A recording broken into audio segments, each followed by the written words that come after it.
I want to start a new series this morning, and I'll be looking at several scriptures today, but I want to jump off from Psalms 32. I was meditating on this for a couple of weeks and just really felt impressed to do some teaching, a teaching series that I did. Can you believe this? I did this teaching series back in 1999.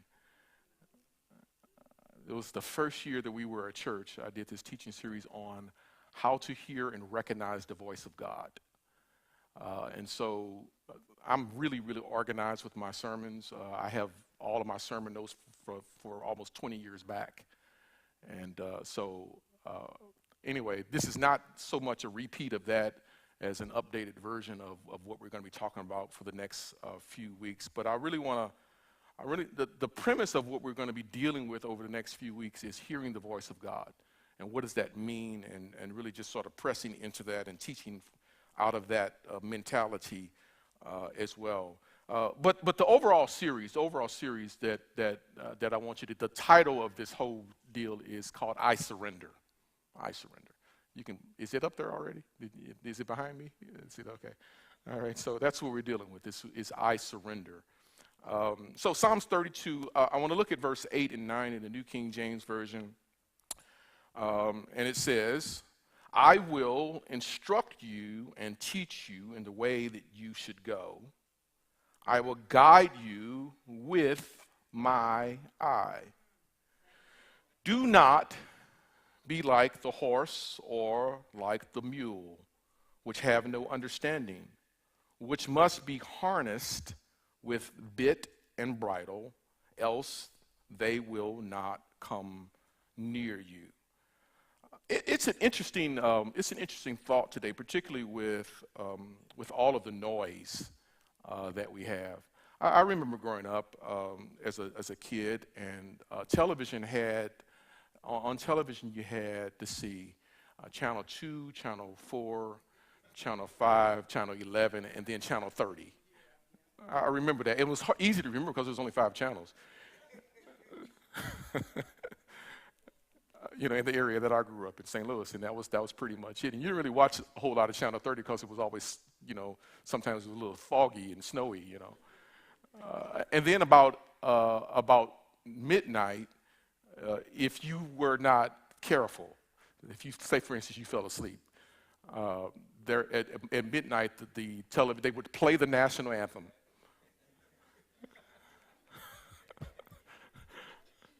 And the screen would go, ding! I'm like, no more noise. I mean, that was the only noise you had. If you're like, oh, you wake up to this horrible sound. And so the day I grew up in, we had to heat our food by taking a pot out, putting it on the stove, and warming it up. We couldn't do a microwave. And so it's an interesting question today for me, and I think for a lot of people. How do you know when God is leading you or speaking to you? How do you know? What's your telltale sign? And if I asked you that individually and asked another person, I would probably get a wide range of answers to that question. People have all kinds of quote-unquote indications in their own heart about whether or not God said something or whether or not the Lord is leading them. Some people actually are in this place. Some people don't even believe that God speaks today, right? They don't even really embrace that idea other than what, maybe they see or hear or read in the Word of God. Obviously, the Word of God is the foundation. We'll never get away from that. But if you do believe, like I do believe that God speaks, how then do you discern the leading of the Lord through the noise that's inundating us today? It is overwhelming today, all of the things that are being thrown at us. You don't have 5 channels like I did today. You got 5,000 channels, seem like. And that's not including the internet. and all of the channels and all of the Spotifys and all of the Hulus and everything else that's out there. So I think that most people are struggling with this more than what they are willing to admit, that a lot of us are struggling today hearing clearly. I do also want to say that there are people who kind of live in the extremes of this, right? You got some people who live life to the best of their ability. They're not aware. They're not conscious. They're not even open to the possibility that God may be saying something to them, that there may be an inner voice that's giving them some sort of direction for their life. You have that extreme. And then on the other end of the spectrum is that you have people who hear God in everything, and they'll, in fact, these people, right? Every time, I'm sorry if you're one of these people, I'm not talking about you, but the people that go, and God told me, and I said, and the Lord, and then the other day, then He said, put on the blue shoes, not the red shoes, and I'm like, wow, God. He told me to wear this hat, not hat, and then I was like, then I had to take that off, and then God said to me, and I'm like,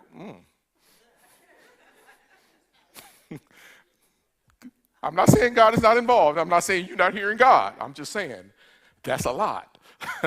And so you do have people who are on the extreme where God is speaking in the blue chairs, He's speaking in the wind, He's speaking through the cameras, He's speaking through my cell phone. He's like, God. And so you have that extreme, and then it's important to be mindful of that. I would say for those who are living on the extreme, just a word of counsel. If you're on the extreme where you don't really sense the possibilities of God speaking, you might need to dial it up a little bit. You might open up your heart a little bit because the Lord may be really trying to get your attention in some regard. And for those of you on this side of the spectrum, then you might need to dial it down a little bit because it's probably true that God is leading you, but He's probably not, He doesn't really care if you eat the yogurt or the eggs. I mean, He might, I guess, if you got a problem somewhere, but most of the time, and that doesn't mean that God isn't involved in our life, but how do you know? Then from the extremes, you have a lot of things in between. And I'm going to share with you things that I've heard in 20 plus years of pastoring, right? Or something like this. There are those who believe that God leads them by coincidence, right? They'll say, well, you know what? I was just kind of walking down the street and bam, was there. And, it's like, I just figured that must be God. It's like luck or fate, or they'll use the luck or fate, I mean, some people marry people by coincidence, but they call it God. It ran into you. Your birthday was on 7/7, mine was on 7/8. I knew this was God. Just they create all kinds of dynamics to say that this is God. So people, I've heard that. Then I've heard people who are led primarily by and feel God leads them through their feelings. I call that the Barry Manilow approach. Feelings, nothing more than all right, you don't know that song. It's back in the 70s. But it's I just feel, and it's important. Please do not dismiss this. Your feelings are important, and God do and can work through your feelings. He is not out of touch with that. In fact, the Bible says He is in touch with the feelings of our infirmities. He understands how we feel. But I'll have people who are led, again, using the context of marriage. They're led by their feelings. They'll say, I just feel like this is God. This is the right person that I just feel like this is the right person I'm supposed to marry. I just feel it. I just do. And I'm like, but there are like 3,000 red flags that says you shouldn't. But I just feel like this is God. I'll change them, okay? Then at that point you go, let's just go through some counseling first before we marry you. Then there are those who are led, the more spiritual sometimes are led by a word from somebody else. Okay, I call them word chasers. All right, they are. There's a whole. I'm not making fun of this. I'm just telling you experience. There are a whole flock of people who go to church just to get a word. Now, I'm not talking about the preach word. They want some preacher or prophet to speak into their life, and they live their life by a prophetic word and that's their whole mentality.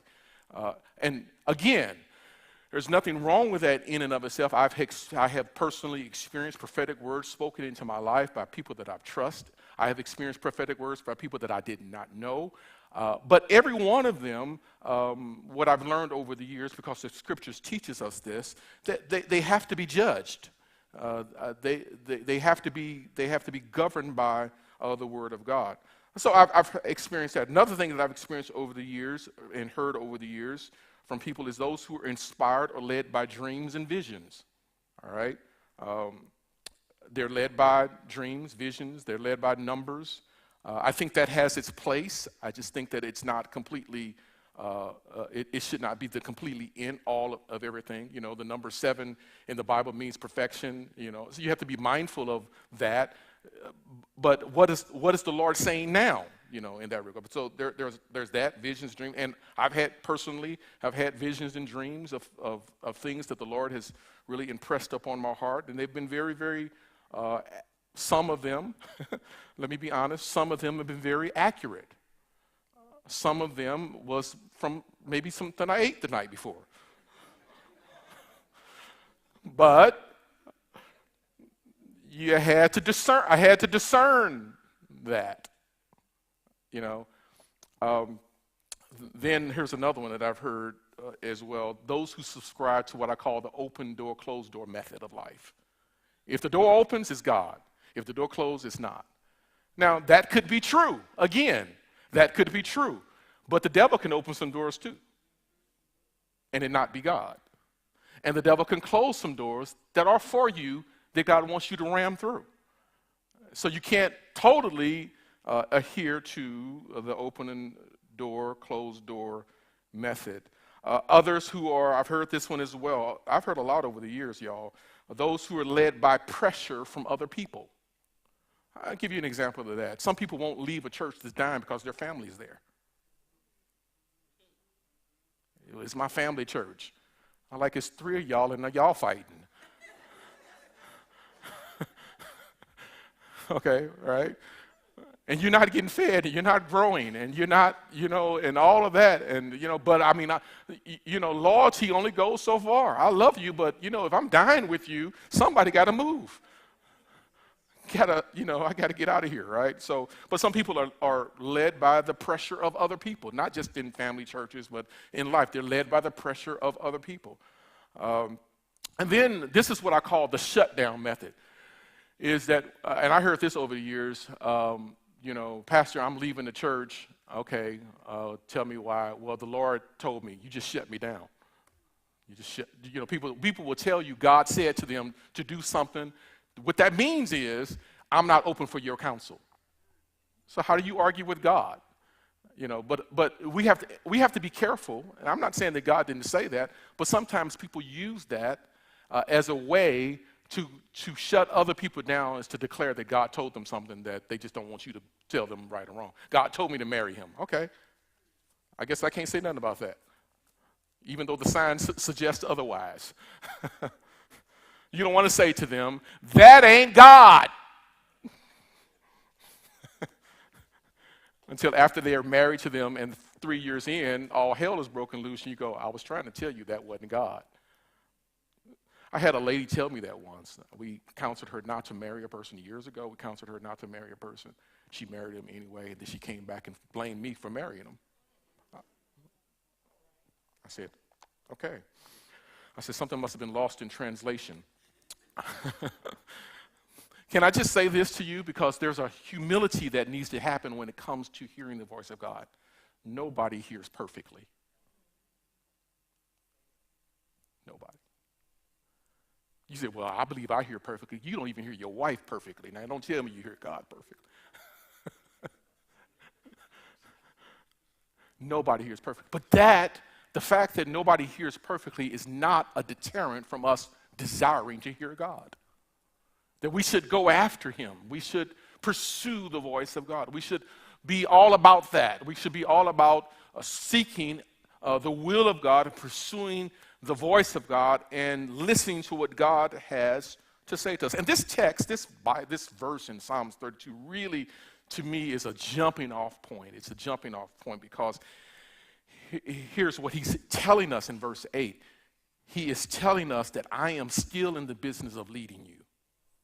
He says, I will, it's emphatic, it's a command, it's a declarative statement. He says, I will instruct you and teach you in the way that you should go. I will guide you with my eye on you. The New Living Translation says, the Lord says, I will guide you along the best pathway for your life. I will advise you and watch over you. Right? He's out to guide us in the best pathways for our life. Who doesn't want God's best plan? I know I do. We should want the best plan that God has for us. And so I just wanted to introduce that because next Sunday, we'll spend more time focusing on how the Lord leads and how do we recognize his voice in our lives. But here's a clue. Let me give you a little teaser. Isaiah 55 says this. Isaiah 55, verse 89 says this. It says, for my thoughts are not your thoughts, and my ways are not your ways. As far as the heavens are from the earth, so are my thoughts and so are my ways higher than yours. So he gives us a bit of a clue about the way the Lord speaks, but also the fact that when God speaks, he's probably thinking different than you and I are thinking. Safe to say, God, in fact, you almost can back up and say this, because here's the understanding about God speaking, that God actually has thoughts about your life. That God cares about what's going on in your life. So God has thoughts, God has ways. If God has thoughts and God has ways, then is it possible that he wants me to know his thoughts and he wants me to know his ways? And then we understand from that verse that his ways and his thoughts are very, very different from ours. Very different from ours. It's very interesting because oftentimes you can know the voice of God in your thoughts because it's not something that you would think. His ways and thoughts tend to be higher than ours. We'll explore that more deeply next Sunday. So he is on another level because he has most of the time better things planned for us than we do for ourselves. Isn't that good news? That encouraging? That he actually has a better thought life than we do. Would you agree with that? God, you think better than I think. You're probably pretty smart, God. Because the Bible said he knows the end from the beginning. So when God has a thought for you, when God is speaking to you, he already knows the end of a thing when we don't. Another teaser, Hebrews 11:6 says this. He says that without faith it is impossible to please God, because anyone who comes to God must believe that he is, or that he exists, and that he is a rewarder of those who diligently seek him. So here's the other thing that we're going to dive into, is that it takes faith to please God, and it takes faith to believe God. It takes even more faith to come to him and believe that whatever he's thinking is going to benefit in my result. It's going to result in my benefit. That whatever he's thinking, it takes faith to say, Lord, because you're thinking about this in a way that I'm not, I'm going to trust you, and here's what I believe, that it's going to turn out for my good. Even though I don't see the whole thing, even though I don't see the whole plan, even though I don't understand the whole, the way how it's going to happen. And so we'll dive deeper into that. But because that's really not where you start when it comes to hearing the voice of God. You don't really start with the premise of God is going to reward me. I need to seek God. I know that God. You don't really start there. The first place that you start really is in verse 9 of Psalms 32. And this is powerful, because this is what we want you to know, that if God still leads, then we must listen. You start, when it comes to hearing the voice of God, you start with this premise: Lord, you have a plan for my life. I want to listen. And not only do I want to listen, here it is. It's the big O word, y'all. Obedience.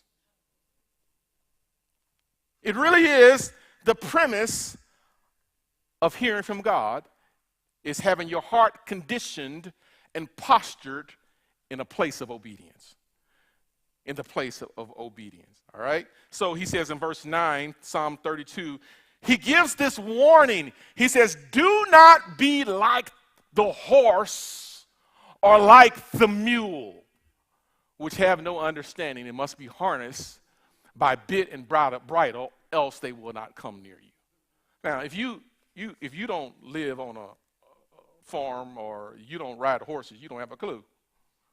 I must confess, I don't ride horses except the little pony when I was a kid. But as a pastor, you do a little research. And I researched a little bit about wild horses. And he says, do not be like, this is what the implication is, be like an untamed horse or the mule. The mule is known for being what? Stubborn. Do not be disobedient. Do not be like the wild horse. And you notice, you see this. Have you ever seen those horse racing things? And they have the little rope in the mouth of the horse and the blinders on the horse.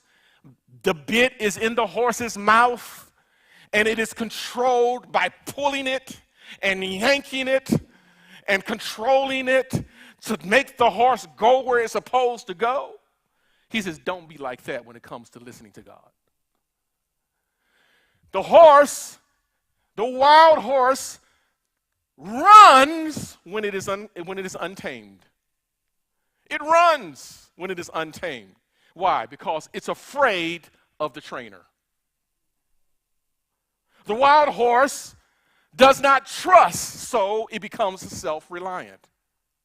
The wild horse, when it is uncomfortable, runs even further. The wild horse is stubborn and untrained, and an untamed horse is an untrained horse. Now, he says, do not be like that. Do not be untamed.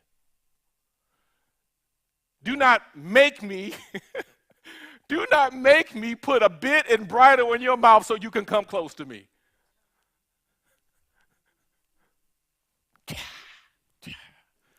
Sometimes our relationship is like that with God.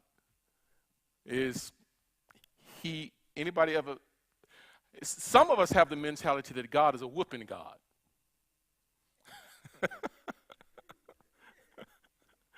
You know, we are afraid of the training of God because he feels like we have this picture of God being a hard taskmaster. I remember, I tell this story all the time, but when I was a little boy, a little young man, when I was a kid, I got bit by 3 dogs. And at the age of 4, 5, 6, and so when I became a teenager, I was afraid of them. But my mother, in her strange wisdom, decided that we were going to have dogs in the house, and she made me take care of them. We had 2 Doberman pinschers, which I did a horrible job taking care of. And then later on, we had a German Shepherd Collie dog. And I called her Fluffy because she was full of this, she had all this fluff on her. But I was, as gentle as that dog was, I was afraid of her. And every time she would come to jump up on me, I would put my foot out like this. Can you see me on camera? I would put my foot out, and when she would jump, and I would hit her in the nose. I know, I was cruel. I wouldn't do that now. I ask the Lord to forgive me. It's under the blood. I'm just, I mean, it was a traumatic time for me. You're like, you animal abuser. All right, give me a little grace here. I was afraid. I had been bit 3 times. You remember that part? So I was reacting out of fear. But this dog was beautiful. This dog was gentle. And I actually, over the years, began to love this dog. But I could not get over the fact that she would love to jump. But after a few years of popping her in the nose, she would come to me this way. Instead of jumping, I didn't realize I had trained her to bow. She had gotten to the place where she would no longer jump. Every time she would come to me, instead of jumping, she would just bow her head. She said, I'm through with you.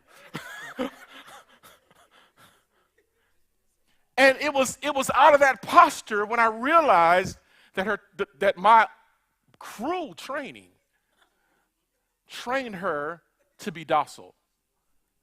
And it was out of that we kind of developed a little bit of a loving relationship before I left.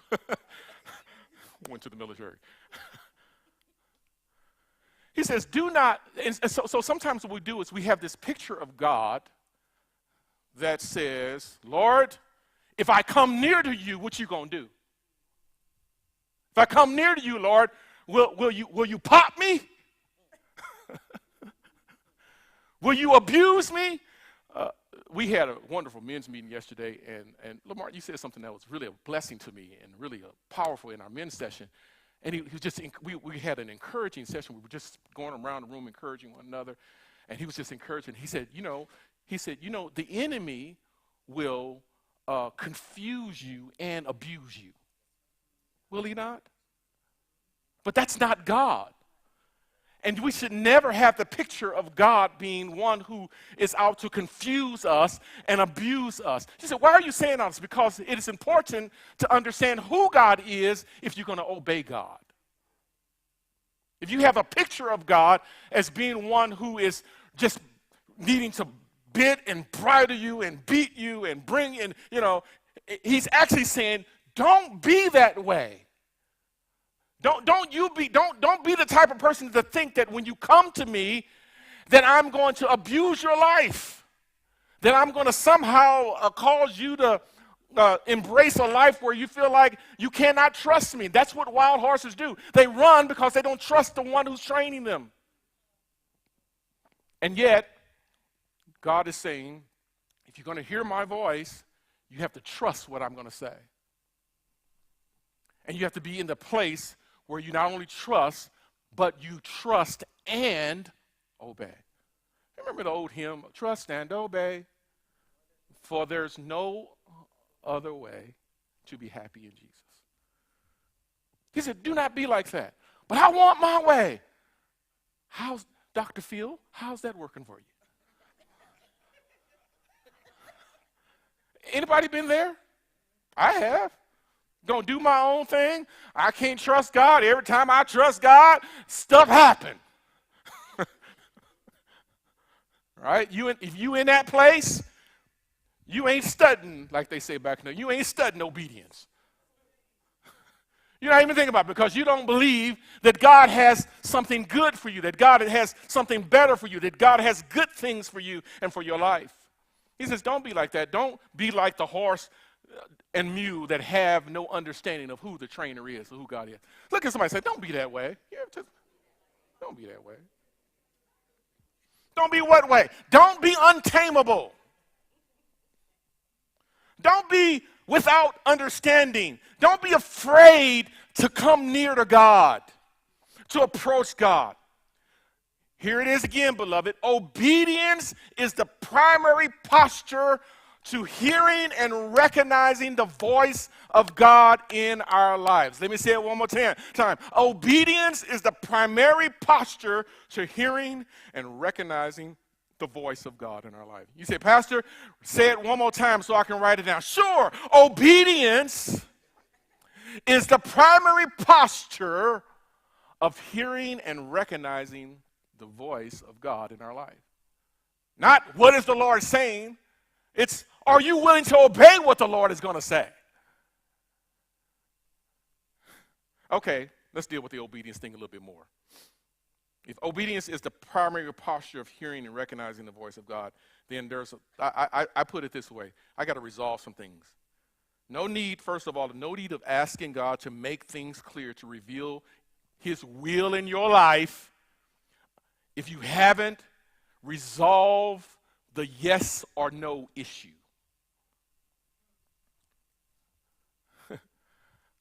Again, I grew up in holiness, Pentecostal, charismatic circles. I went to Baptist churches. I visited Catholic. I've been all over the place, right? But in one of those streams that I was in, there was this strong emphasis. We even had songs about it, about saying yes to God. I mean, you tarried on the altar to get the yes out your heart. Anybody know what I'm talking about? Some women with some long dresses and hats would throw you. Anyway, it's just my experience. Right? But they were like, come on, baby, you got to, come on, say yes to the Lord. Yes, you got to say yes. No, you need to say, and they would beat the yes out of you. Or the Holy Spirit would beat the yes out of you. I wasn't sure sometimes. But it was like, say yes to the Lord. Say yes. What am I saying yes to? Just say yes to everything. Everything, yes. Whatever he asks you to do, just say yes. That's contrary to our nature. We want to know what we're saying yes to before we say yes. No, you don't sign a contract until you know what you're saying. You don't say yes to stuff until you know the terms and the conditions of what you're saying yes to, because nobody gives in this life an unconditional yes, but God requires, and this is what obedience is, he requires an unconditional yes for the rest of your life. He's like, you want to follow me? Yes, okay. So you want to do everything? Yes! But beloved, you don't get there overnight, because you still struggle. Even after you say yes, you still struggle with your own will.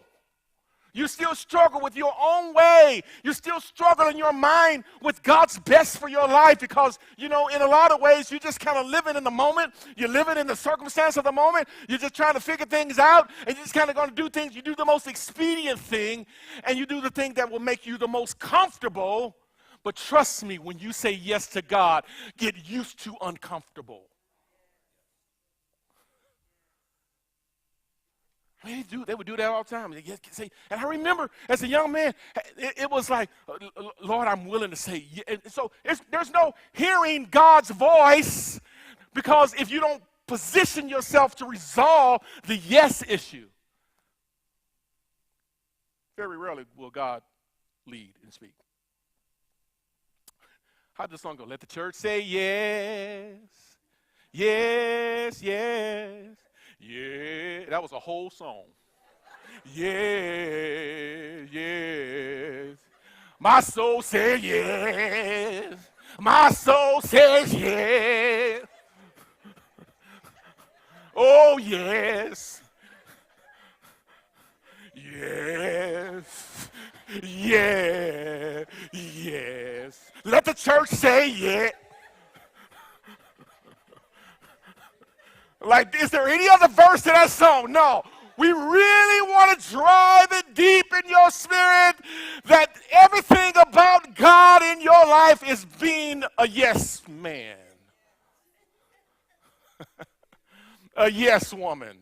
Somebody who's willing to say, Lord, it's your way.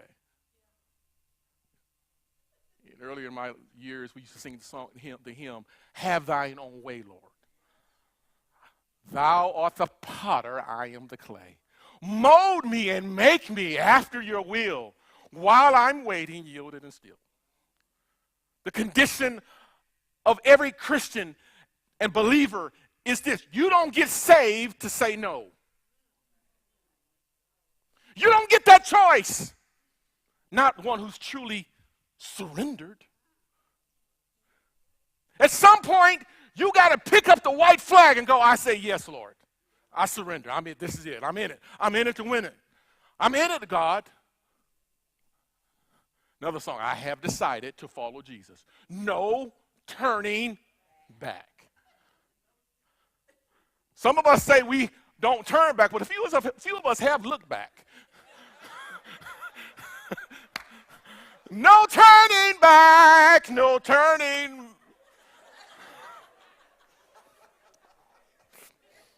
Those were some good times. Woo, Jesus. That was all right back there, because I remember that party that night. Lord, we had a good, no turning back. I'm not turning, Lord, but I am looking from time to time. The road gets rough. The going gets tough. No turning back. You have to resolve when it comes to hearing the voice of God. Are you all learning something? You have to resolve the yes or no issue. 2 character witnesses. Isaiah 6:1. Love this guy, Isaiah. This cat was all about that. Hey, here he is. He's like, God visits him in a powerful way. The Lord is moving on him in a powerful way. He said, in the year King Uzziah died, I saw the Lord. He said, man, I had an encounter with God. And here's my encounter with God. Man, he was high and lifted up. He was sitting on the throne. His robe was filled with temple. And, all these angels was around, the seraphim, verse 3. And then he goes on and said, and then one cries to another, holy, holy. He's having this major encounter with God. And he says at the end of verse 3, and the whole earth, man, was full of glory. Next verse. He says, and the post of the door was shaken, and the voice of one who cried, his house filled with smoke. He having a moment, isn't he?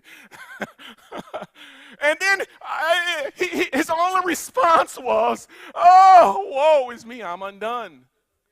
I'm unclean. I need some help here. I can't even stand in the presence of a holy God. My lips are unclean.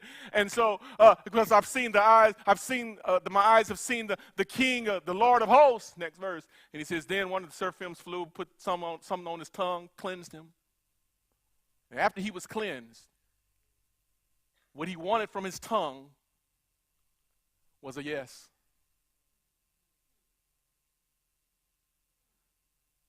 The encounter with God leads to yes. What do you mean? What do you want? Yes. Look at verse 7. He says, and he touched my mouth, and he said, behold, this has touched your lips. Your iniquity is taken away. Your sin is purged. You are now mine. You belong to me. Next verse. And he goes, and then he says, I heard a voice of the Lord saying, whom shall I send, and who will go for us? He said, yes, Lord. Here I am. Send me. You cannot have a true encounter with God and a yes not come out of your spirit. Character witness. Oh, another character witness. Acts 16. Acts 26. Paul had an encounter with God. Major encounter with God. He's standing before King Agrippa. He recounts his conversion in verse 12. He says, while this occupied as I journeyed to Damascus with authority, commissioned from the chief priest, he's talking about what he did. He said, at midday, the king along the road, I saw a light from heaven, brighter than the sun, shining around me and those who journeyed with me. In verse 14, and he says, and when we had all fallen to the ground, I heard the voice speaking to me and saying in the Hebrew language, Saul, Saul, why are you persecuting me, man? What's up with you, dog? Why are you doing this? Why are you fighting against me? Paul responded and said, I don't even know who you are. He says, I'm Jesus, the one you've been persecuting. Oh, okay. All right, now that you've identified yourself, what's up? Next verse, he said, rise, stand on your feet, and I appeared to you for this purpose. I've appeared to you for this purpose. I have shown myself to you for this purpose. I'm going to give you a commission, Paul. This is an encounter with an assignment. I'm going to give you this commission. And he says, I'm called you to to be a minister and to witness both of the things that you have seen and the things which I have yet to reveal. I'm going to show you some stuff, Paul. He says, and I will deliver you from the Jewish people as well as from Gentiles to whom I send you. I'm now, you're like, wait a minute, this is really radical because Paul was a Jew and Paul is getting an assignment at the moment of an encounter with God that he probably can't fully comprehend. What's the assignment? He says, I'm sending you, not like Peter and other boys, I'm sending you to the Gentiles. That's radical. This is something you want to say no to as a Jewish man. You want to, I'm not going there. I don't understand the assignment, Jesus. He said, no, I'm sending you. Next verse. He says, here's what you're going to do. You're going to open their eyes in order to turn them from darkness to light and from the power of Satan to God, that they may receive forgiveness of sins and inheritance among those who are sanctified by faith in me. At the moment of conversion, Paul gets his assignment. Next verse, he says, and Paul says, he's talking to the king. He said, this is one of the most powerful verses in that book of Acts.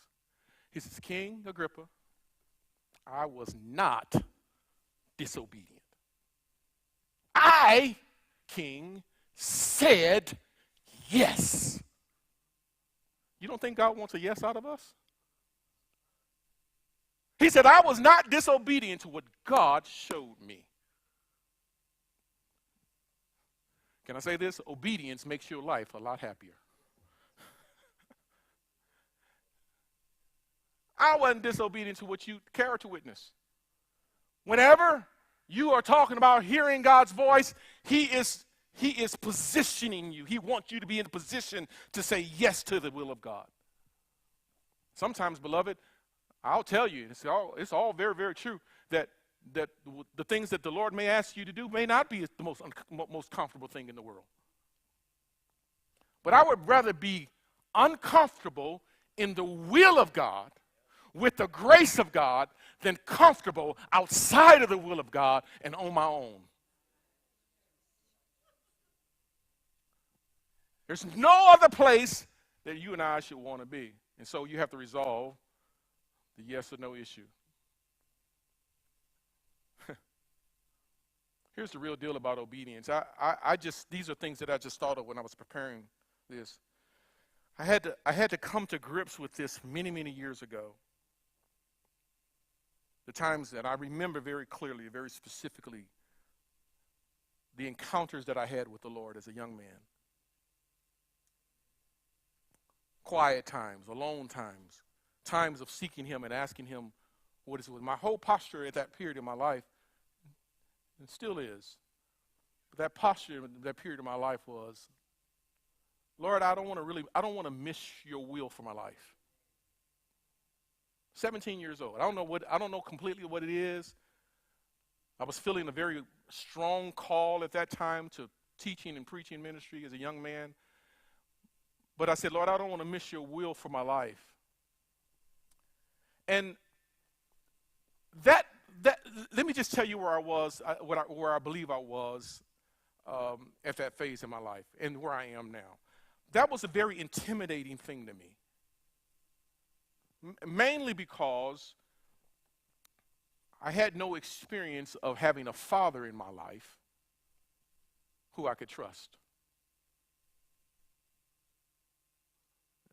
All my existence, fathers were absent. And most people say your relationship with God oftentimes mirror and sometimes is reflective of your relationship with your father. So I struggled with that. And I had this fear that by submitting to God, that He was going to do something bad. But here's what I've learned over the years. Obedience to God is not intimidating. God is not an intimidating God. He's not some heavenly tyrant trying to beat us into submission. That's not what obedience is. I know that's the picture that we got when we threw people on the altar. and got a yes out of them. But the truth is that God is not some God who's beating you and trying to intimidate you into the place of obedience so you can follow his will. And the minute you mess up, he's going to get you. That's not what obedience is. Obedience is not only not intimidating, but it is not oppressive. God is not some heavenly master trying to suck the life out of you. These are just thoughts that I wrote down. 40 years later now, I've learned a couple of things about how sweet and kind and loving and focused and correcting God is. He's not intimidating. He's not oppressive. God is not punitive. It's a legal word. You know, we use it a lot of times in the legal communities. When somebody sues somebody, they always try to tack on what they call punitive damages. It's punishment. It's not only that you were negligent, but you were not only negligent, but you were grossly negligent. You were not only grossly negligent, but you were intentional about what you did, and I want to stamp more damages on you. I want to make it more. I want to punish you for what you've done. Some people have that picture of God. God is a punishing God. Yes, he is. No, he's not. And then the other thing is sometimes we have a picture of a God when it comes to obedience who is legalistic. Do's and don'ts. You know, in some churches you had to toe a certain line and wear certain clothes, and you had to do this and you had to do that, and you had a very legalistic approach about God. Obedience is not that.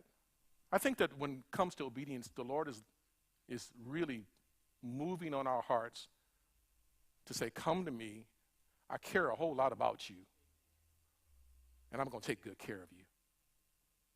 I really am. You can obey me and you can trust me. You can believe me. In fact, John chapter 10 gives you a real picture, I think, of God when it comes to the way he deals with us. He says, John 10 talks about Jesus being the good shepherd. He said, I'm the good shepherd. And he says, my sheep hear my voice. And he says, and another they will not follow. He says, I am the shepherd that you can, this is how I'm going to lead. I'm going to lead you and guide you. I'm going to shepherd you. You hear my voice, and you don't need to follow all of the voices out in the world. Let me just close it out with this. There's so many voices. Do we have enough discernment to know when it's not God? And that's what we have to explore. That's what we have to dig deep in, is to know the voice of the Lord and to function and live in such a way that we recognize his voice and not follow another. Okay, so, yeah. I had to ask myself, what were you afraid of back then, Frank, when it came to fully surrendering to God? What were you afraid of? I did a little self-therapy. It's like, what was I afraid of? I look back now and thought, he's sweet, I know. He's sweet, I know. You know, we sang that song years ago. He is so good. When you obey God, beloved, he'll blow your mind. In a good way. Now, here's what I hear in my spirit for us today, is that many of us who are willing to say, to really give the Lord that yes. This is a season of transition for you. And this new season that comes in your life is really meant to propel you for greater things. He wants to propel you for greater things. And I don't want you to ever be afraid to say yes to God. Now, we're not going to do like the old church, okay? Unless I get Billy or Grace up here. They might do y'all like that. Because some of y'all do need a little, no. But I learned, this is what I've learned over the years, that God will respond to yes. just as much as he'll respond to, yes, Lord.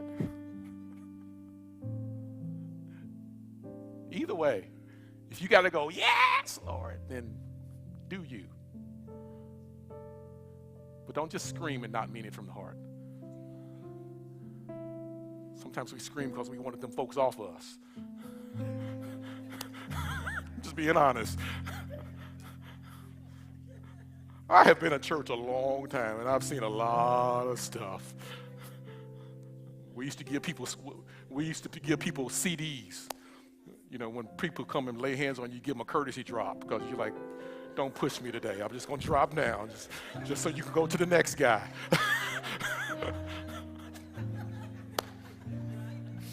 I told you I've been at a church a long time. And I've been in some services that make your hair stand on your head. You're like, whoa, wow, he did that? Wow. I don't regret any of it. I learned a lot. And the Lord was in some of that. I said some of it. He was in some of that. But the truth is it really where you are?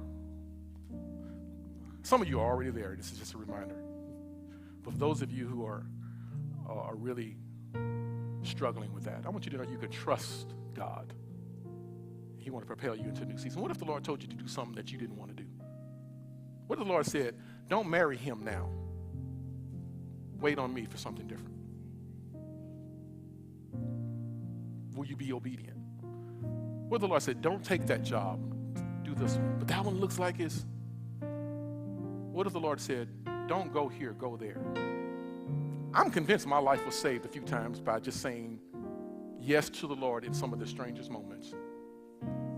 Just felt a prompting. We'll get to that. Felt a prompting. The Lord just led me in a different direction. He wants to save our life, not end it. He wants to build us up, not destroy us. So right where you are, bow your heads, close your eyes. Let's just go before the Lord today.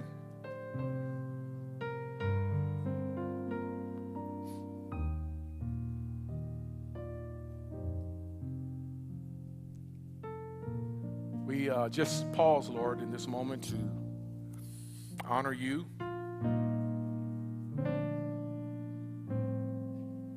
We recognize, Lord, that by your Spirit you are in this place today, touching us and strengthening us and working on our hearts, Lord. And for some of us, Lord, we've already said it perhaps a long time ago, but Lord, I just know that there are times when you want a fresh yes, a fresh surrender. There may be those who are here today that need to say yes, really, truly, for the very first time. And then there are those, perhaps, Lord, who have said yes and just need to renew their mind in that particular area. We ask, God, that you would move upon us in a fresh way. Father, as we condition ourselves to say yes, help us to be prompt in our obedience.